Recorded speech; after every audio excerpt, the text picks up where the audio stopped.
1교시에는 헌법에서 공시법령을 도출했고요. 공시법령 중에서 공간정보의 구축 및 관리에 관한 법률. 너무 길죠? 그래서 좀 줄여서 얘기하겠습니다. 공간정보법. 이 공간정보법은 헌법이 통치구조에서 도출되는 법이고 부동산 등기법, 이는 기본권에서 도출이 되는 법률입니다. 이때 전 국토에 관한 정보가 수집이 돼야 되는데 이 전 국토에 관한 정보, 주된 정보가 뭐였죠? 소, 지, 면, 경, 자, 표. 그렇죠.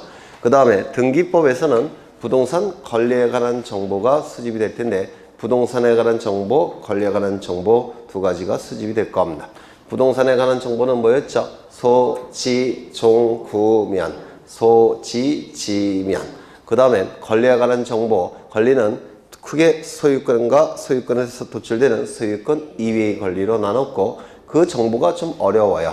그래서 민법에서 하실 건데 보전, 설정, 이전, 변경, 소멸에 관한 정보를 수집을 했습니다. 그래서 이 부동산 표시에 관한 정보는 등기부의 표제부의 기록에 올리는 것이고 그 다음에 소유권에 관한 정보는 등기부의 첫 번째 구성 부분에 기록에 올리는 것이고 소유권 이외의 권리에 관한 정보는 등기부의 두 번째 구성 부분에 기록에 올리게 될 겁니다. 여기까지 하셨어요. 그렇죠. 이제는 저기 지적제도에 관한 좀 더 많은 내용을 좀 보실 겁니다. 조금만 더 들어갈 거예요. 조금만. 먼저 지적제도는 국가가 통치권을 제대로 행사하기 위해서 통치권이 미치는 공간적 범위인 전 국토에 관한 정보를 수집하는 거라고 했습니다. 맞습니까? 그렇죠. 그러면 전 국토가 그려져야 돼요.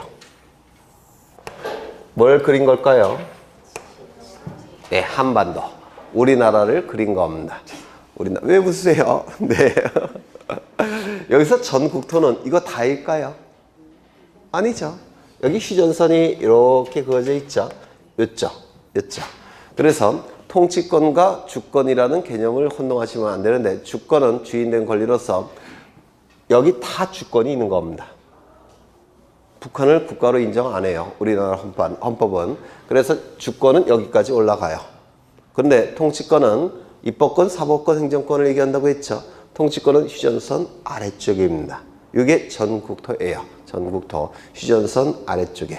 그러면 여기 대통령이 국가로부터 통치권을 위임받아서 대통령이 통치권을 행사할 텐데 통치권이 미치는 공간은 전국토 전부가 될 겁니다. 맞습니까? 모든 공간에는 통치권의 효력이 미칠 겁니다. 이거 이해가 되십니까? 전국토. 그러면 국가가 통치권을 제대로 잘 행사하기 위해선 통치권에 관한 정보를 수집해야 되는데 이 땅덩어리가 정보를 수집할 수 있는 크기가 아니죠. 너무 커요. 크지 않습니까? 정보를 수집하는 게 불가능합니다. 그러면 어떻게 해야 될까요? 정보를 수집할 수 있을 정도로 쪼개야 됩니다. 잘게. 이거 이해가 되실까요? 땅덩어리가 너무 크니까 정보를 수집하는 게 불가능해요. 그래서 이걸 쪼갠 다음에 정보를 수집하겠다는 겁니다. 쪼개겠습니다. 이렇게 쪼갭니다.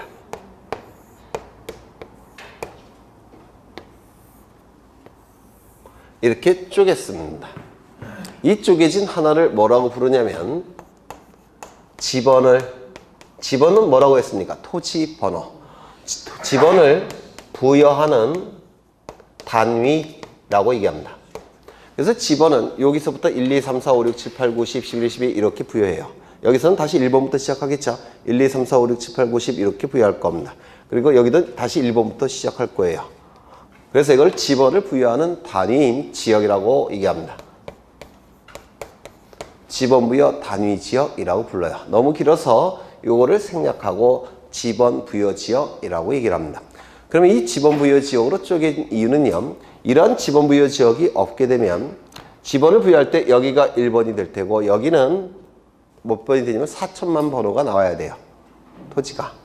우리나라 토지 개수는 4천만 개 정도가 돼요. 그럼 번호가 너무 크죠? 관리할 수 있겠습니까? 불가능해요. 그래서 번호가 너무 크게 나오는 것을 막기 위해서 지번을 부여하는 단위로 만든 겁니다. 그래서 여기서 지번을 부여하고 1번부터 여기는 다시 1번부터 부여하고 여기는 1번부터 부여하고 그러면 4천만 번호라는 큰 번호는 나올까요? 안 나올까요? 안 나오겠죠? 네, 이걸 지번부여 단위지역, 줄여서 지번부여 지역이라고 얘기합니다. 지번이 너무 큰 수가 나오는 것을 방지하기 위해서 지번을 부여하는 단위로 쪼갠 겁니다. 이건 구체적으로 뭘 얘기하느냐면 동지역을 얘기합니다. 도시지역은 동, 농촌지역은 리를 얘기해요. 행정구역. 그러면 여기 철산동이죠. 철산동이 바로 지번부여 지역을 의미합니다. 여기 도시지역은 동별로, 농촌지역은 리별로 지번을 부여하는 겁니다. 요거 이해가 되실까요? 그러면 쪼개졌으니까 여기서 정보를 수집하면 될 텐데 동지역이고 리지역입니다. 정보를 수집할 수 있을 정도로 충분히 작아졌습니까? 아직도 넓어요. 너무. 맞습니까? 그래서 정보를 수집할 수 있을 정도로 다시 한번 쪼개겠습니다. 이렇게 쪼개겠습니다. 그러면 이제 충분히 쪼개진 겁니다. 정보를 수집할 수 있을 정도로 충분히 쪼개진 거예요. 그렇다면 요 쪼개진 하나를 뭐라고 부르냐면 한필지 토지라고 얘기합니다. 한필지 토지라고 부릅니다. 이 한필지 토지는 면적이 딱 정해져 있지 않습니다. 왜냐하면 나중에 공부하시겠지만 토지가 분할되는 경우도 있고 합쳐지는 경우도 있어요. 분할과 합병이 반복되다 보면 면적이 중구난방이겠죠. 따라서 면적이 딱 정해진 게 아닙니다. 뭐 100제곱미터가 될 수도 있고 1000제곱미터가 될 수도 있고 합병이 무한 반복했다면 10만 제곱미터가 될 수도 있는 겁니다. 요게. 그래서 한필지 토지라고 불러요. 면적은 정해져 있지 않습니다. 여건 이 한필지 토지 정도로 쪼개졌다면 이제 충분히 정보를 수집할 수 있다는 겁니다. 그래서 정보를 수집합니다.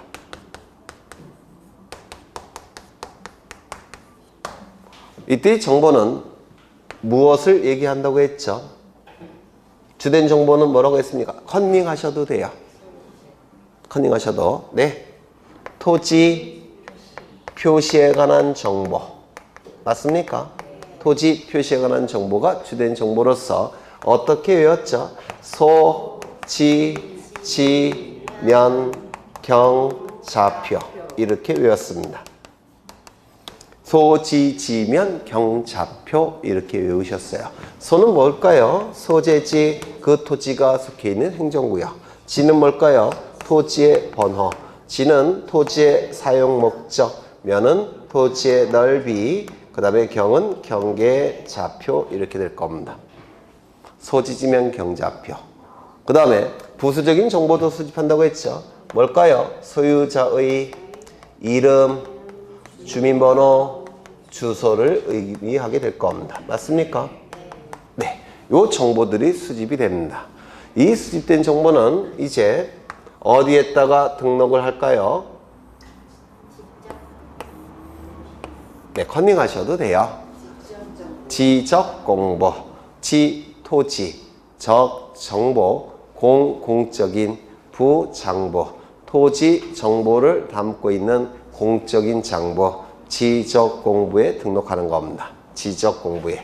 지적 공부에 두 가지 내용을 등록할 텐데요. 첫 번째, 요 내용을 등록해야 되겠죠. 주된 정보로서 토지의 표시에 관한 정보를 등록할 때고, 부수적으로 소유자에 관한 정보도 등록하겠죠. 이름, 주민번호, 주소를 등록하게 될 겁니다. 누가 등록할까요? 지적소관청이 등록을 하게 됩니다. 그리고 지적소관청이 관리를 할 겁니다. 궁극적으로는 주권자인 국민에게 그 정보를 공시하게 될 겁니다.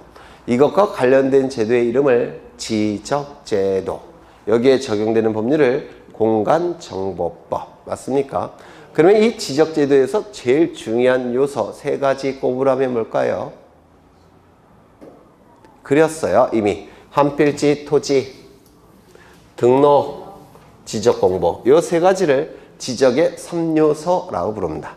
지적제도의 가장 중요한 세 가지 요소, 3요소라고 불러요. 토지, 등록, 지적공보.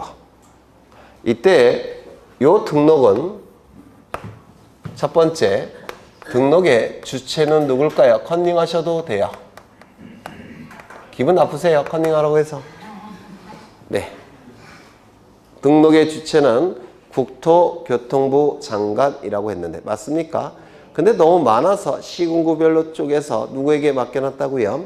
지적소관청에게. 그렇죠. 국토교통부 장관이 등록의 주체입니다. 그런데 시군구별로 쪼개서 지적소관청에게 맡겨놓은 겁니다. 두 번째, 그러면 무엇을 등록할까요? 등록의 객체. 컨닝하셔도 돼요.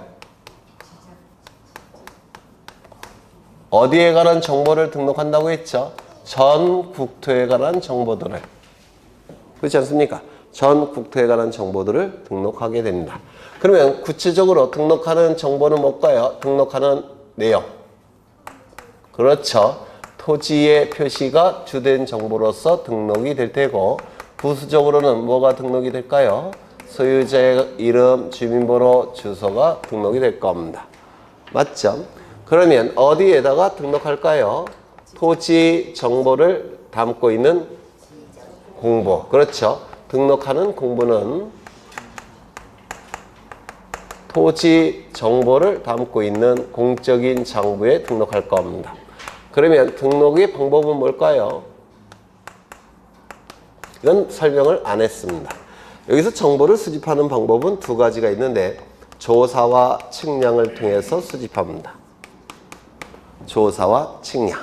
이때 요 세 가지는 조사를 통해서 수집하는 것이고, 면적 경계좌표는 아주 정밀하게 수집을 해야 돼요. 그래서 기구를 사용해서 수집합니다. 그 기구의 이름을 측량기구라고 불러요. 측량기구를 사용해서 수집하는 것을 측량한다, 측량한다 라고 얘기합니다. 그래서 이 세 가지는 측량을 통해서 수집합니다. 세 가지는 면적, 경계, 좌표는 측량이 필요합니다. 소유자의 이름, 주민번호, 주소, 이거 측량일까요? 조사일까요? 당연히 사람을 측량할 수는 없겠죠. 아니, 선생님, 신체검사하는 거 측량입니까? 측량 아닙니까? 그러시면 안 돼요. 신체검사는 조사하는 거죠. 그래서 이건 또 조사를 통해서 수집하는 겁니다. 그렇죠. 그래서 등록의 방법은 뭘까요? 조사와 측량. 그러면 이 조사와 측량을 하는 이유는 정확한 내용을 공시하기 위해서 조사와 측량을 통해서 수집하는 겁니다. 맞습니까? 그렇죠. 정확한 내용을 공시하기 위해서 조사와 측량을 하는 건데, 결국은 이런 것들을 실질적으로 심사한다 이렇게 얘기합니다. 형식적으로 심사하는 게 아니라 실질적으로 심사를 한다는 겁니다. 이게 왜 의미가 있느냐면, 나중에 등기소에서 근무하는 등기관이라는 공무원을 볼 텐데, 등기관은 실질적으로 심사하지 않고 형식적으로는 심사합니다. 그것과 구별돼서 이게 출제가 될 수가 있어요. 그렇죠. 그래서 이거는 저쪽에서 한번 보신 것을 다시 한번 보시는 거예요. 이게 등록의 주체는 국토교통부 장관. 그런데 시군구별로 쪽에서 지적소관청에게 맡겼고요. 그 다음에 등록의 객체는 대한민국 전 영토, 즉 통치권이 미치는 공간적 범위 전국토. 등록의 내용은 주된 정보는 토지의 표시, 부수적은 소유자에 관한 정보. 등록하는 공부는 토지 정보를 담는 공적인 장부인 지적공부. 등록하는 방법은 실질적으로 심사를 해야 되겠다는 겁니다. 되셨을까요? 네. 그냥 들어만 두셔요. 지금 11월이 기초 단계니까 그냥 어렵다고만 생각하지 마시고, 이게 어렵다고 생각하시면 안 돼요. 이게 어렵다고 생각하시면 등기법은 머리에 지가 나올 겁니다. 등기법은. 네. 이때 소재지 달라질 수 있을까요? 안 달라져요. 철산동 뭔가 불쾌해요. 왜? 철이라는 느낌이 나서. 그래서 금산동으로 바꾸면 어떨까요? 금산동. 바꿀 수 있죠. 지구가 멸망할 때까지 꼭 철산동이어야 돼요? 아니죠. 금산동이 될 수도 있죠. 주민의 의견이 일치해서 국회에 청원한다면 금산동 될 수도 있어요. 소재지 바뀔 수 있습니다. 이름이 바뀔 수도 있고, 또한 철산동이 쪼개져 갖고 다른 동이 될 수도 있지 않습니까? 그렇죠. 소재지 바뀔 수 있습니다. 토지 번호 바뀔 수 있을까요? 없을까요? 이것도 당연히 바뀔 수가 있습니다. 토지를 합병하면, 토지가 합쳐지면 없어지는 토지는 어떻습니까? 번호가 아예 없어지죠. 토지를 쪼개게 되면 새로운 토지가 나타나니까 토지를 새로 부여해야 됩니다. 그래서 토지의 번호는 바뀔 수가 있어요. 지목 바뀔 수 있을까요? 있죠. 밭농사 용대의 토지를 뭐라고 하느냐면 밭전자를 써서 전이라고 합니다. 지목이. 밭농사 용대의 토지를 닷전자를 써서 지목을 전이라고 불러요. 그런데 토지 소유자가 거기다가 건물을 짓고 살고 싶어요. 그럴 수 있겠죠. 그럼 건물을 짓기 위해서는 밭에다가 곧장 건물을 짓는 건 아니고요. 땅속에 상수도 시설 설치해야 됩니다. 하수도 시설 설치해야 되겠죠. 전기선 끌어와야 되겠죠. 요즘은 인터넷선도 끌어와야 될 겁니다. 그래야지만 그 건물에서 사람이 살 수 있지 않습니까? 그렇죠. 이 작업을 각종 시설을 설치하는 작업을 뭐라고 부르냐면 토지의 형태와 성질이 변경되는 작업, 공사라고 얘기합니다. 형질 변경. 들어보셨습니까? 토지 형태와 성질이 변경되는 공사를 해야 돼요. 이 공사가 이루어지면 이제 대지로 바뀝니다. 대지. 건물의 기초가 될 수 있는 대지가 돼요. 그러면 대지가 됐으니까 이제 건물을 올릴 수가 있습니다. 그러면 처음에는 뭐였죠? 밭농사 용도의 토지 전. 건물을 짓기 위해서는 성질이 바뀌어야 되죠. 형질 변경 공사가 끝나면 이제 대지가 돼서 건물을 지을 수가 있어요. 지목 바뀝니까? 안 바뀝니까? 바뀌죠. 지목 바뀝니다. 면적 바뀔까요? 안 바뀔까요? 토지가 합쳐지면 늘어나겠죠. 토지가 쪼개지면 줄어들겠죠. 면적이 달라질 수 있습니다. 그 다음에 경계. 토지가 합쳐지면 가운데 경계는 없어질 거예요. 그렇죠. 토지가 쪼개지면 가운데 새로운 경계가 나타나겠죠. 경계 바뀔 수가 있습니다. 경계가 바뀌면 좌표값도 당연히 바뀝니다. 왜? 경계들이 만나는 점이 좌표값이니까 네, 경계가 바뀌면 좌표값도 바뀌어요. 이렇게 토지의 표시가 달라질 수 있을까요? 없을까요? 있습니다. 그렇죠. 토지의 표시가 바뀌는 경우가 있더라는 겁니다. 변경되는 경우가 있습니다. 이를 뭐라고 부르냐면 토지의 표시가 달라지는 것을 뭐라고 부르냐면 토지에 관한 정보가 달라졌다라고 해서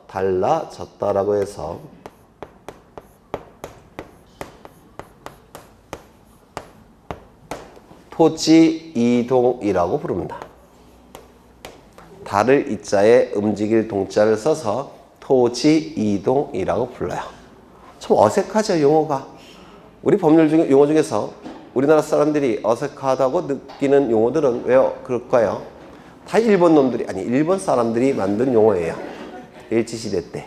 일본 사람들이 만든 용어라서 지금 우리 언어 감정에 있어서는 좀 어색해요, 여기. 달을 이자에 움직일 동자를 써서 토지에 관한 정보가 달라졌다라는 뜻입니다. 토지 이동. 토지의 표시가 변경되는 것을 토지 이동이라고 불러요. 일제시대 때 일본 애들이 만든 용어예요. 그런데 우리나라에서 강복이 된 다음에 한 10년쯤 전에 두 가지 내용을 예외적으로 추가를 시켰습니다. 뭐에? 토지 이동에. 첫 번째는 토지의 표시를 새로이 정하는 것. 이것도 토지 이동에 추가를 시켰고요. 토지의 표시를 없애는 것, 말소하는 것. 이것도 토지 이동에 추가를 시켰습니다. 그래서 현재 토지 이동이라 하면 토지의 표시를 새로이 정하거나 변경하거나 말소하는 것을 토지 이동이라고 불러요. 이게 추가가 됐다는 것을 묻기 위해서 토지 이동을 자주 출제합니다. 토지 이동은 토지의 표시를 새로이 정하거나 변경하거나 말소하는 것을 토지 이동이라고 불러요. 이거는 나중에 예외적으로 추가를 시킨 것이고요. 토지 이동의 핵심되는 개념은 뭘까요? 요겁니다. 맞습니까? 토지의 표시가 달라지는 게 요겁니다. 그러면 소재지, 예를 들어서 철산동이 금산동으로 바뀌었다면 여기에 철산동으로 표시가 되어 있는 소재를 뭐로 고쳐야 되겠습니까? 금산동으로 고쳐야 되겠죠? 그렇지 않습니까? 고쳐야 될 겁니다. 여기 면적이 100제곱미터에서 200제곱미터로 바뀌었다면 여기도 100에서 200으로 고쳐줘야 되겠죠? 그래서 이 바뀐 것을 여기다가 반영을 해야 될 겁니다. 고쳐줘야 될 거예요. 이를 뭐라고 부르냐면 토지 이동에 의해서, 이건 지적 공부죠. 지적 공부를 정리한다고 해서 토지 이동 정리라고 부릅니다. 토지 이동에 의해서 지적 공부를 정리한다고 해서 토지 이동 정리라고 불러요. 좀 어렵죠? 처음 들으시는 거니까 당연히 어렵겠죠. 네, 이런 걸 10번 정도 반복하시는 거예요. 네, 내 머릿속에 박힐 때까지. 네. 그 다음에 소유자의 이름 달라질 수 있을까요? 없을까요? 있죠. 개명하면 이름 바뀌겠죠. 여기 주민번호 바뀔 수 있을까요? 없을까요? 주민번호 있어요? 없어요? 있어요. 성전환 수술을 하게 되면 1에서 2번으로 바뀌어요. 제가 대학 다닐 때는 성전환 수술을 법적으로 허용하지 않았습니다. 근데 지금은 바꿔줘요. 세상이 바뀌었으니까. 10년밖에 안 지났는데 세상이 바뀌었네요. 네. 왜 웃으세요? 네. 아, 진짜 10년 전에 대학 다녔다고 생각하는 건 아니겠죠. 네. 그 다음에 요즘은 주민번호가 많이 유출이 되니까 나라에 바꿔달라고 요청하면 바꿔주는 것 같아요. 주민번호는. 그 다음에 주소서 바뀔 수 있습니까? 없습니까? 이사 가면 주소가 달라지죠. 소유자가 이사 가면 주소지가 달라집니다. 그러면 이 소유자에 관한 정보가 바뀌는 경우가 있더라는 겁니다. 소유자에 관한 정보가 바뀌는 경우가 있는데 이를 뭐라고 부르냐면 이 이동은 생명이 없는 그런 거에 붙이는 용어고요. 소유자는 생명이 있으니까 이동이라는 용어를 쓰면 안 돼요. 소유자에게 이동이라는 용어를 쓰게 되면 뭐라고 할까? 개돼지보다도 못하다는 뜻이야. 생명이 없는 거니까. 그래서 소유자는 이동이라는 용어를 쓰지 않고 소유자 변경이라는 용어를 씁니다. 소유자 변경이라는 용어를 써요. 그러면 소유자에 관한 정보가 달라졌다면, 이름이 바뀌었다면, 주민번호 바뀌었다면, 주소가 바뀌었다면 여기에 기록된 이름, 주민번호, 주소도 고쳐야 되겠죠. 즉 바뀐 바를 여기다가 반영을 해야 됩니다. 이를 뭐라고 부르냐면 그렇죠. 소유자 변경에 의해서 지적 공부를 정리한다고 해서 소유자 정리라고 얘기를 합니다. 소유자 정리. 이 두 가지를 합해서 뭐라고 부르냐면 이 두 가지는 전부 다 지적 공부 고치는 겁니까? 그렇죠. 그래서 두 가지를 합해서 지적 정리라고 부릅니다. 지적 공부를 정리한다고 해서 지적 정리라고 불러요. 그래서 지적 정리에는 토지 이동 정리와 소유자 정리 두 가지로 구성되어 있고 우리 공간정보법에서 그나마 난이도가 조금 있는 게 바로 이 부분이에요. 네, 이 부분이 조금은 난이도가 있습니다. 이 부분. 하지만 출제되는 부분이 정해져 있기 때문에 8군데에서 출제가 돼요. 뭐 득점하는 데는 문제가 없을 겁니다. 특히 요게 조금 난이도가 있고 그리고 좀 많이 출제가 됩니다. 소유자 정리 부분이. 여기까지 되셨을까요? 되셨죠? 그러면 이때 토지 이동은 뭐라고 했습니까? 한숨만 쉬지 마시고요. 이제 1시간 했고 2시간 하는데 앞으로 어떻게 버티시려고? 네. 가장 쉽고 가장 중요하고 가장 기본이 되는 것만 하는 겁니다. 이 토지 이동 정리의 원인은 뭐죠? 네. 네? 토지 이동 정리 원인은 뭡니까? 변경은 이쪽에 있잖아요. 소유자 정리의 원인이 소유자 변경. 이거겠죠? 토지 이동. 이거 말씀하신 거군요. 네. 이게 원인이에요. 지적 공부 정리의 원인은 토지 이동이 나타났기 때문에 지적 공부를 정리하는 겁니다. 이때 이 토지 이동은 두 가지가 있습니다. 두 가지가 토지 이동은 일반적 토지 이동이라는 게 있고요.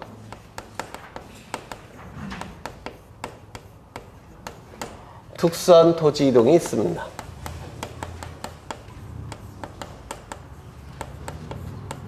그러면 일반적 토지 이동은 뭐고 특수한 토지 이동은 뭐냐면 원칙은 이거일 텐데 토지 자체에 변화가 있어서 여기에 변화가 있어서 이거를 고쳐야 되는 경우 이게 일반적 토지 이동이고 원칙적인 토지 이동입니다. 여기에 변화가 있어서 이것도 고치는 경우 예를 들어서 아까 건물을 짓기 위해서는 밭에다가 건물을 짓기 위해서는 땅속에 상수도 설치해야 된다고 했죠. 하수도 설치해야 되죠. 정화조 시설 설치해야 되죠. 전기선 끌어와야 되죠. 이러한 각종 설치 작업이 바로 토지의 형질 변경 공사라고 얘기합니다. 그런 설치 작업을 했으면 토지의 형태와 성질이 바뀌었다고 해서 형질 변경 이런 용어를 썼어요. 그러면 여기 지적공부에 등록된 지목은 뭐로 고쳐야 될까요? 전에서 대로 대지로 고쳐야 되겠죠. 그러면 지목 변경이라는 토지 이동은 토지 자체에 변화가 있습니까? 있죠. 지적 공부도 고쳤죠. 그럼 지목 변경은 일반적 토지 이동일까요? 특수한 토지 이동일까요? 일반적 토지 이동. 토지 자체에 변화가 있어서 지적 공부를 고쳐야 되는 경우, 이게 일반적 토지 이동입니다. 요게 특수한 토지 이동은 토지 자체에 변화가 없는데도 불구하고 지적 공부를 고쳐야 되는 경우예요. 토지 자체가 변화가 없는데 지적 공부를 고쳐야 되는 경우. 이 지적 공부에 토지에 관한 정보를 등록할 때 공무원이 등록하겠죠.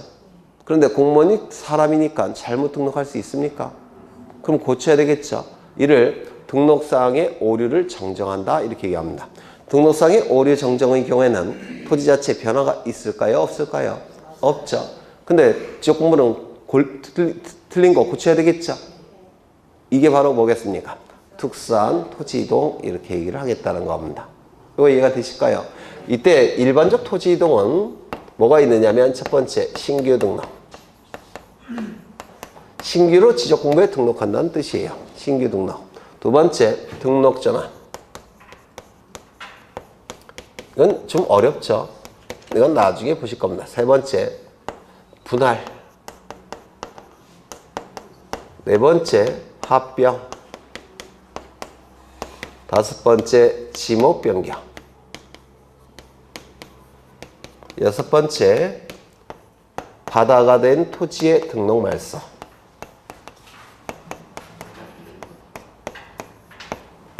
토지가 바다에 잠겼습니다. 그럼 더 이상 토지입니까? 바다입니까? 바다죠. 지적 공부 존재할 필요가 있습니까? 없죠. 따라서 지적 공부 안에 있는 내용을 말소시키는 거. 이걸 바다가 된 토지의 등록 말소라고 부르고요. 2억이에 해당되는 겁니다. 바다가 된 토지의 등록 말소. 신규 등록은 한 번도 지적 공부에 등록된 적이 없는 토지를 지적 공부에 처음으로 등록할 때 신규 등록이라고 불러요. 처음에 등록할 때는 토지의 표시도 정해야 되겠죠. 조사와 측량을 통해서. 맞습니까? 따라서 신규 등록에 해당되는 게 이거예요. 그래서 이걸 일반적 토지 이동이라고 하는데 이게 골고루 출제합니다. 골고루 출제가 되고요. 그 다음에 여기 특수한 토지 이동은 이건 아직 어려우니까 이렇게 외우시면 돼요. 등축, 지, 토, 행. 특수한 토지 이동이라고 불러요. 등축, 지, 토, 행. 그러면 등은 뭘 얘기하냐면 금방 말씀드린 등록사항의 오류를 정정하는 거. 오류를 생략해서 보통 등록사항 정정이라고 부릅니다. 등록사항 정정. 두 번째 축척 변경. 이거 좀 어렵죠? 그 다음에 세 번째 지번 변경. 네 번째 토지의 표시 방법 변경.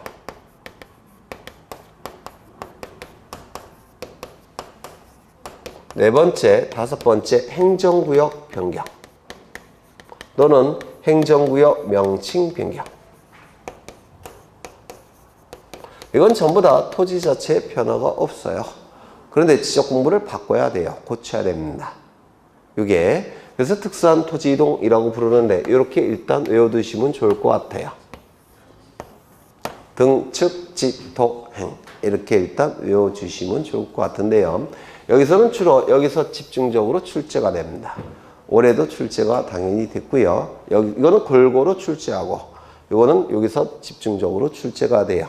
근데 이런 건 이제 전문 용어들인데 이런 용어들이 어렵기 때문에 조금은 힘들어 하시는 분들도 계세요. 용어가 익숙하지 않으니까. 그래서 이 공간정보법은 용어만 익숙해지면 아주 쉬운 법률이에요. 요게. 그래서 10개 이상 득점하셔야 될 법률입니다. 아마 평균 득점수가 9점 몇 개인가 그럴 거예요. 요게 12개 중에서. 그래서 굉장히 쉬운 법률입니다. 일단은 요게 쉬워지기 위해서는 용어가 익숙해져야 되니까 이 토지 이동은 지적제도에 있어서 가장 핵심적인 내용입니다. 가장 중요한 부분이에요. 그래서 용어가 좀 익숙해지셨으면 좋을 것 같아요. 이거 한번 같이 읽어보죠. 제가 이렇게 찍으면 읽으세요. 네. 1번 신규 등록, 등록 전환, 분할, 합병, 지목 변경, 바다가 된 토지의 등록말서. 이걸 자꾸 읽으셔갖고 익숙해지시면 책을 읽기가 좀 더 수월해지세요. 뭔가 머릿속에 들어오는 것 같기도 하고. 지금 봉인 중에서 시험은 뭐 들어보셔서 아셨겠지만 난이도가 올라가고 있죠. 올해 시험도 조금은 어렵다는 평가가 있습니다. 그래서 난이도가 조금씩 올라가고 있어요. 아마도 지금은 절대평가인데 이게 상대평가로 전환된다는 얘기가 있어요. 그래서 상대평가로 전환되는 그 가도기로서 난이도를 올리는 것 같아요. 지금은. 그래서 그 난이도를 올리니까 좀 많이 공부를 하셔야 될 텐데 이런 분들이 계셔요. 한 9월, 10월쯤 되시면 들으면 다 알 것 같은데 근데 점수는 안 나온다. 이렇게 말씀하시는 분이 굉장히 많습니다. 강의할 때 수업을 들을 때는 다 알 것 같은데 이상의 문제는 참 점수가 안 나와요. 그 이유는 강의만 들으셔서 그래요. 책을 안 읽으셔서 그렇습니다. 요게. 시험은 종이로 활자로 된 걸 가지고 시험을 보시죠. 근데 강의만 들으셔요. 이게 왜 그러냐면 동영상 강의가 워낙 일반화가 되어갖고 이 동영상 강의라는 게 마약 같아요. 마약 같아서 그냥 가만히 앉아서 이렇게 뭐 옆에 땅콩도 갖다 놓고 맥주도 갖다 놓고 뭐 저 같은 경우는 맥주 대신 막걸리를 갖다 놓는데 땅콩은 생략하고 막걸리만 먹어요. 그게 이제 막걸리 다이어트라는 건데 그래서 이제 강의만 들으시려고 하세요. 그게 편하니까. 그럼 점수가 잘 안 나와요. 아는 것 같은데 점수가 안 나오는 겁니다. 그래서 책을 자꾸 읽으셔야 돼요. 책을. 그 책을 읽기가 처음에는 힘드셔요. 용어가 생소하니까. 그래서 이런 걸 자꾸 읽어두셔야 돼요. 다시 한번 읽죠. 그런 의미에서 신규 등록 전환, 분할, 합병, 지목 변경, 바다가 된 토지의 등록 말소. 이것도요. 등축, 지토행 일단 이렇게 보시고요. 이것도 한번 읽어보겠습니다. 제가 두 문자를 얘기하면 여러분 따라 읽으시면 돼요. 등록상 정정, 축척 변경, 지번 변경, 토지의 표시 방법 변경, 행정구역 변경, 행정구역 명칭 변경. 이건 전부 다 토지 자체에 변화가 없어요. 이걸 두 개를 비교해 보시면 요거는 형질 변경의 공사를 하죠. 토지 자체에 변화가 있죠. 그래서 지적공부에 등록된 지목 바꿨죠. 일반적 토지 이동. 이거는 토지의 번호만 바꾼 겁니다. 토지의 번호만. 특수한 토지 이동. 토지 자체에 변화가 없고 토지 번호만 바꿨죠. 특수한 토지 이동 이렇게 얘기합니다. 여기까지 되셨을까요? 구체적인 내용은 아직은 모르셔도 돼요. 이러한 내용이 있다 이렇게 생각하시면 될 겁니다. 이러한 내용이 있다. 이것과 관련된 제도를 뭐라고 얘기했습니까? 이 전체와 관련된 제도를 지적제도. 지적제도의 가장 중요한 세 가지 요소, 지적의 3요소라고 부르는데 뭘까요? 한필지 토지, 등록, 그 다음에 지적공부. 그렇죠. 이때 지적공부 간단하게 좀 볼까요? 지적공부의 의미는 뭐라고 했죠? 토지 정보를 담고 있는 공적인 장부. 토지 정보를 담고 있는 공적인 장부를 지적공부라고 부릅니다. 그러면 지적공부는 어떻게 만들어지느냐면 먼저 종이로 만들어진 거 있을 겁니다. 그렇죠? 그 다음에 지금 세상에 컴퓨터 시대니까 컴퓨터 파일 형태로 만들어진 것도 있어요. 이 컴퓨터 파일 형태는 모니터에 화면을 띄우면 눈으로 볼 수 있죠. 근데 모니터에 띄우기 전까지는 눈으로 볼 수 있을까요? 없을까요? 네, 없겠죠. 모니터에 띄워야지만 눈으로 볼 수 있고 모니터에 띄우지 않으면 컴퓨터 파일 형태는 눈으로 볼 수 없을 겁니다. 종이로 만들어진 건 눈으로 볼 수 있습니까? 있죠. 그래서 이 지적 공부는 먼저 둘로 나누는데요. 첫 번째는 눈으로 볼 수 있는 지적 공부, 가시적 지적 공부. 눈으로 본다라는 볼시자고요. 가능하다라는 뜻이어서 가시적 지적 공부라 하면 눈으로 볼 수 있는 지적 공부, 즉 종이 형태로 만들어진 지적 공부를 얘기합니다. 아이고, 정의가 아니라 종이 형태로 만들어진 지적 공부를 가시적 지적 공부라고 불러요. 이 종이 형태의 지적 공부를 스캔 작업해서 컴퓨터 파일 형태로 전환을 시켰습니다. 스캔 작업해서 컴퓨터 파일 형태로 전환시켰는데 이걸 뭐라고 부르냐면 이것을 이게 원칙적인 지적 공부라서 이거를 생략을 할 수가 있습니다. 그래서 보통의 지적 공부라 하면 가시적 지적 공부를 얘기해요. 이 지적 공부를 컴퓨터 파일로 전환시키는데 이걸 뭐라고 부르냐면 정보 처리 시스템을 통하여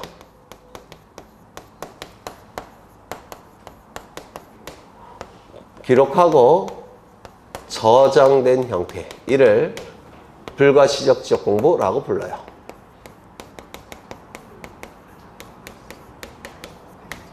불가시적 지적 공부. 이게 컴퓨터 파일 형태로 전환시켰다 이런 뜻이에요. 그래서 이거는 컴퓨터 파일 형태의 지적 공부를 의미합니다. 이건 종이 형태의 지적 공부, 이건 컴퓨터 파일 형태의 지적 공부, 이렇게 둘로 나누게 돼요. 이 불가시적 지적 공부라는 얘기는 눈으로 볼 수 없다는 뜻인데 이건 학자들이 쓰는 용어고요. 법조문에는 이런 용어 없어요. 법조문은 어떻게 되어 있냐면 지적 공부를 정보 처리 시스템을 통하여 기록, 저장한 지적 공부, 이런 표현을 씁니다. 법조문에는. 이거는 학자들이 쓰는 용어고. 무슨 말인지 아시겠죠? 네. 이때 가시적 지적 공부, 즉 종이 형태로 만들어진 지적 공부가 원칙적인 지적 공부인데 이거는 세 가지 형태가 있습니다. 첫 번째, 대장 형태. 두 번째, 도면 형태. 세 번째, 경계점, 좌표, 등록부 형태. 좀 어려워지기 시작했죠? 이미 어려워졌다고요. 이렇게 세 가지 형태가 존재합니다. 세 가지 형태가. 이때 대장 형태는 뭐냐면 이 대자가 국가기관이라는 뜻을 가진 한자예요. 국가기관. 대로 끝나는 국가기관 뭐가 있을까요? 청와대. 청와대. 그때 대자가 국가기관이라는 뜻을 가지고 있습니다. 조선시대에 감찰하는 국가기관이 있어요. 뭐냐면 지금 감사원 같은 역할을 하는 국가기관이 조선시대에도 있었겠죠. 이름이 어사대. 어사대. 대자는 국가기관이라는 뜻을 가지고 있고요. 장은 무슨 뜻일까요? 장부. 그래서 대장 형태의 장부는 국가기관이 만든 장부라는 뜻인데 가장 원칙적인 형태의 지적 공부예요. 그래서 이 대장 형태의 지적 공부는 그 내용이 글자로 쓰여져 있습니다. 문자로. 문자로 쓰여진 장부예요. 그래서 국가기관이 만든 장부 중에서 문자 형태로 구성된 장부, 이를 대장 형태의 장부라고 부릅니다. 대장 형태의 장부. 그 다음에 요 도자는 그림 도자를 얘기합니다. 그림 도자. 그리고 요 면은 종이란 뜻이에요. 그러면 그림으로 이루어진 지적 공부를 도면 형태의 장부라고 얘기합니다. 소재, 지번, 지목, 면적, 경계, 좌표 중에서 그림 형태의 정보 있을까요? 없을까요? 있죠. 뭘까요? 그림 형태. 경계, 선. 그림 형태죠. 그래서 이 경계를 표시하기 위한 장부가 바로 도면 형태의 장부입니다. 그리고 경계점, 좌표 등록부는 조금 있다가 다시 보실 거고요. 이 문자로 이루어진 대장 형태의 장부는 뭐가 있느냐면 토지대장, 임야대장이라는 게 여기에 해당되는 장부예요. 들어보셨을까요? 토지대장, 임야대장. 요 토지대장은 거래가 활발히 이루어지는 토지들, 따라서 땅값이 조금은 비싼 토지들, 땅값이 비싸니까 지적소관청에서 좀 더 효율성을 높일 필요가 있는 토지들, 따라서 효율적으로 관리해야 되는 표지들, 쉽게 얘기해서 남들이 다 노리는 토지들, 그게 어디에 등록되느냐면 토지대장에 등록이 됩니다. 우리 사회에서 거래가 잘 안 되는 토지들도 있겠죠. 구석진데 있어서. 거래가 잘 안 되는 토지들, 따라서 땅값이 저렴한 토지들, 따라서 지적소관청이 효율성을 높일 필요가 없는 토지들, 효율적 관리의 필요성이 떨어지는 토지들, 그건 여기다가 등록합니다. 이렇게 둘로 나눠서 등록합니다. 이거 이해가 되실까요? 그렇죠. 근데 원래는 대장 형태의 장부는 두 가지밖에 없었는데 사회가 복잡해지면서 특수한 토지들이 나타납니다. 특수한 토지들. 뭐가 있느냐면 원래는 토지가 하나가 있으면 소유자도 하나 있는 게 원칙이에요. 근데 땅값이 계속 올라가다 보니까 한 사람이 그 대금을 감당할 수 없는 경우도 있을 수 있겠죠. 그래서 돈을 모아서 사는 경우도 있을 겁니다. 이런 토지를 뭐라고 얘기하냐면 공동소유 토지라고 얘기합니다. 줄여서 공유지라고 불러요. 이건 특수한 토지로 봅니다. 소유자가 여러 명이니까. 이 특수한 토지는 소유자가 여러 명이니까 소유자의 이름을 다 기록해야 되는 장부가 필요해요. 그걸 뭐라고 부르냐면 공유지 연명부라고 부릅니다. 공유지는 공동소유 토지라는 뜻입니다. 공동소유 토지에 대해서 소유자의 이름들을 연속해서 기록한 장부, 이를 공유지 연명부라는 장부인데요. 그 많은 소유자의 이름, 주민번호, 주소를 거기다 다 기록해 놓고 있습니다. 공유지 연명부. 이건 특수한 토지라서 특수한 정보인 소유자들의 이름들을 한꺼번에 다 표기하고 있는 장부예요. 그 다음에 하나 더 있는데 대지권 등록부.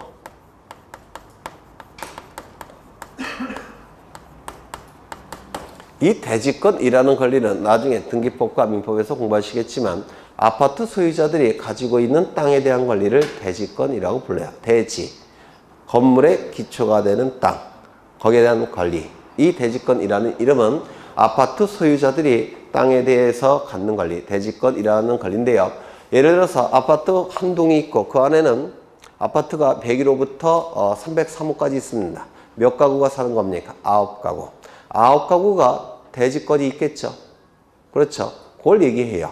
그래서 아파트가 들어선 토지는 특수한 토지로 봐서 그 대지권을 가지고 있는 9명의 이름들을 다 기록한 장부예요. 이게 대지권 등록부라는 장부입니다. 아파트가 들어선 토지. 이것도 특수한 토지로 보게 됩니다. 이 4개의 장부의 공통점은 뭐랄까요? 문자로 구성된 장부예요. 문자. 그래서 이거는 원칙적인 일반적인 장부고요. 이건 특수한 토지에 관한 특수한 정보를 담고 있는 장부입니다. 그러면 이 아파트가 들어서 있는 토지 또는 소유자가 여러 명인 토지, 공유지연명부, 대지권 등록부가 있겠죠. 그러면 그 토지는 토지대장 있겠습니까? 없겠습니까? 여기에도 있는 거예요. 여기도 이것도 있지만 특수한 토지니까 이것도 추가로 만든 겁니다. 무슨 말인지 아시겠죠? 네. 그 다음에 이 도면 형태의 장부는 도자가 그림 도자니까 그림 형태로 만들어진 장부입니다. 그림 형태로 만들어진 장부. 이 그림 형태는 경계를 여기다가 그려 놓는 겁니다. 경계를. 그래서 토지 대장에 등록된 토지들의 경계를 표시하기 위해서 그림 형태로 만든 장부가 있는데 이를 지적도라고 부릅니다. 지적도. 임야 대장에 등록된 토지들의 경계를 표시하기 위해서 그림 형태로 만든 장부가 있는데 이를 임야도라고 불러요. 그래서 이거는 세트로 움직이는 겁니다. 세트로. 비싼 토지들, 저렴한 토지들. 세트로 움직이는 거예요. 그래서 대한민국에 있는 모든 토지들은 한 4천만 개 정도가 되는데요. 이쪽 아니면 이쪽에 등록되어 있는 겁니다. 이쪽 아니면 이쪽에. 그래서 토지대장이나 지적도에 등록되든지 임야대장이나 임야도에 등록되든지 둘 중에 이 양쪽에 한 군데는 반드시 등록되어 있어야 돼요. 이거 이해가 되실까요? 그 다음에 이 경계점 좌표 등록부는 여기 보시면 경계점 토지가 이렇게 생겼을 때 여기다가 X축 설치하고 여기다가 Y축을 설치합니다. 그러면 여기가 0,0 원점이 되겠죠. 맞습니까? 그러면 이걸 뭐라고 불렀습니까? 아까 경계들이 만나는 점, 경계점이라고 불렀어요. 이 경계점은 그림 형태의 정보죠.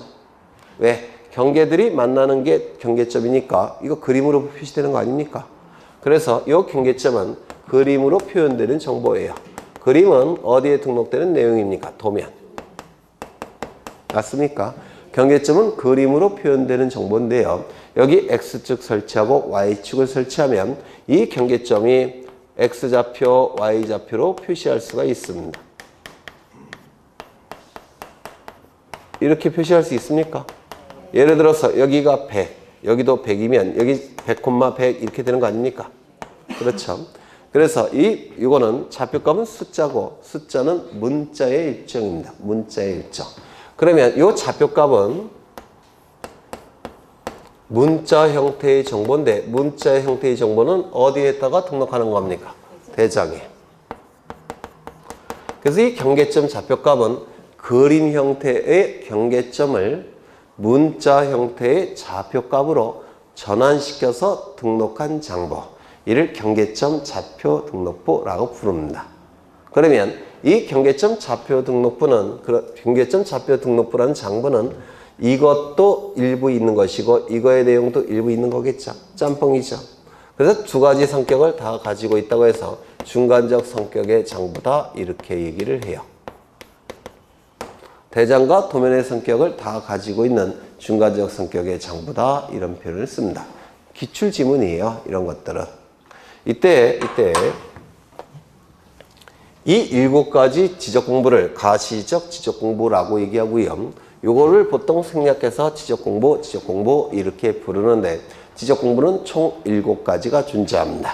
7가지 뭐가 있을까요? 토지 대장, 임야 대장, 공유지연명부, 대지권 등록부, 지적도, 임야도, 경계점, 좌표 등록부. 이건 종이 형태로 만들어졌으니까 한 권으로 이거를 편제할 수 있을까요? 한 권으로 만들 수 있을까요? 그럼 너무 두꺼워져요. 장부가. 따라서 별책으로 만듭니다. 별책으로.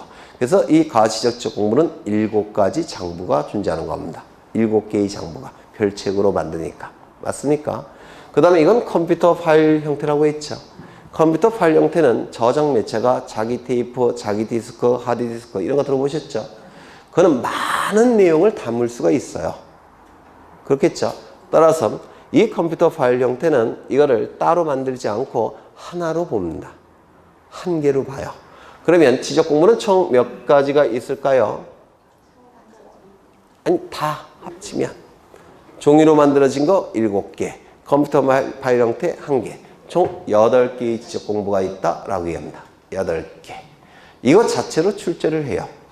이게 우리 공간정보법 지적제도를 이해할 때 기본이 되는 내용이기도 하고 이거 자체를 출제합니다. 이거 자체를. 다음 중 지적 공부가 아닌 것은 이렇게 치고 출제를 해요. 그러면 이것도 자꾸 읽어보셔야 돼요. 근데 한꺼번에 외우기가 너무 힘드니까 쪼개서 외우시면 돼요. 먼저 가시적 지적 공부, 불가시적 지적 공부. 이건 뭐 외우는 게 어렵지 않죠.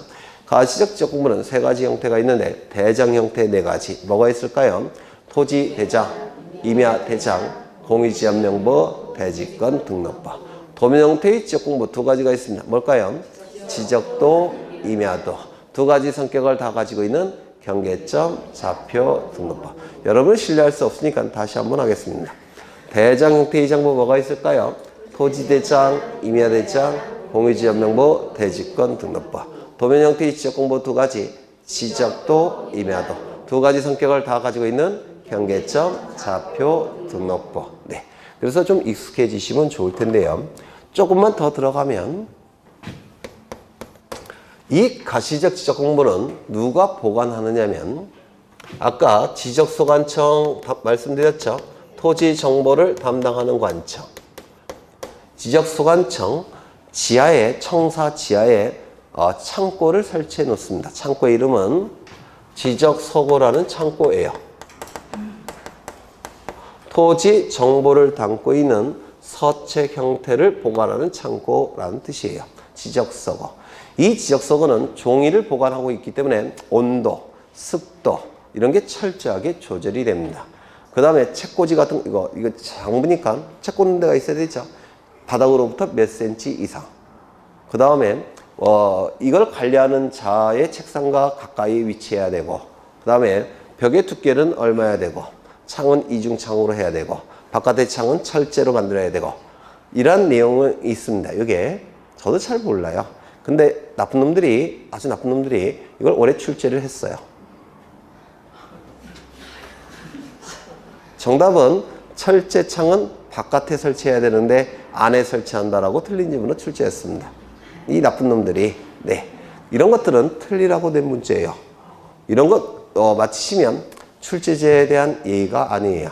가감하게 기쁜 마음으로. 왜냐면 우리는 수능시험과 달리 60점만 넘으면 되죠. 이거 말고도 맞힐 거. 나머지 11개는 다 맞힐 수 있는 문제였습니다. 이건 틀리라고 낸 문제예요. 요거를 출제를 했습니다. 올해. 이 지적서고를 설치해서 여기서 영구히 보존합니다. 통치권에 관한 정보가 담겨져 있기 때문에 영구히 보존해야 합니다. 지구가 멸망할 때까지. 영구 보존 정보입니다. 그렇다면 이 지적서고 바깥으로 반출할 수 있을까요? 없을까요? 네. 일단 나가게 되면 분실, 소실, 훼손의 가능성이 있죠. 따라서 원칙은, 아이고, 너무 많이 났다. 반출이 허용되지 않습니다. 그런데 예외가 존재합니다. 예외가. 두 가지가 있는데요. 첫 번째, 그냥 들어만 두셔요. 천재지변. 천재지변이 발생했으면 더 안전한 장소로 옮겨야 되겠습니까? 그때는 반출이 허용이 됩니다. 두 번째, 지적소관청보다 한 단계 더 높은 국가기관의 승인이 있다면 그때도 반출이 허용이 돼요. 지적소관청은 시장군수 구청장을 얘기한다고 했죠. 한 단계 더 높은 국가기관은 시도지사 아니면 대도시장, 그자의 승인이 있으면 반출이 허용이 됩니다. 그 다음에 이거는 반출이라는 용어를 쓰고 있는데 이건 종이를 전제로 하는 개념이에요. 컴퓨터 파일 형태는 반출이라는 용어를 쓰지 않습니다. 이 컴퓨터 파일 형태는 시도, 시군 구별로 지적, 정보, 관리 체계라는 것을 설치해서 여기서 영구히 보존한다. 여기서 출제가 될 수 있는 게 하나 나오는데요. 여기는 지적소관청이니까 시군구죠. 여기는 누가 추가되어 있습니까? 시도가. 그 다음에 이 지적정보관리체계라고 표현을 쓰는데 컴퓨터 파일 형태는 저장 매체가 다양해요. 자기 테이프, 자기 디스크, 하드 디스크 이렇게 저장 매체가 다양합니다. 그래서 저장 매체가 다양하니까 둘이 뭉실하게 표현한 겁니다. 지적정보관리체계라고. 여기서 영구히 보존합니다. 그리고 이 컴퓨터 파일 형태는 반출이라는 게 문제가 되지 않습니다. 왜? 이건 종이를 전제로 하는 개념이니까. 그렇죠. 네. 이것과 관련된 제도가 뭐라고요? 지적제도. 여기에 적용되는 법률은 공간정보법. 그렇죠. 그래서 대략적인 내용을 설명을 드린 겁니다. 이제 앞으로 교재를 받으시면 이런 것을 기본으로 해서 쭉 서술이 되어 있을 겁니다. 아직은 어려우시니까 그냥 흔적만 만드는 과정이에요. 흔적만. 네. 여기까지 일단 보고 쉬겠습니다. 일단 보고.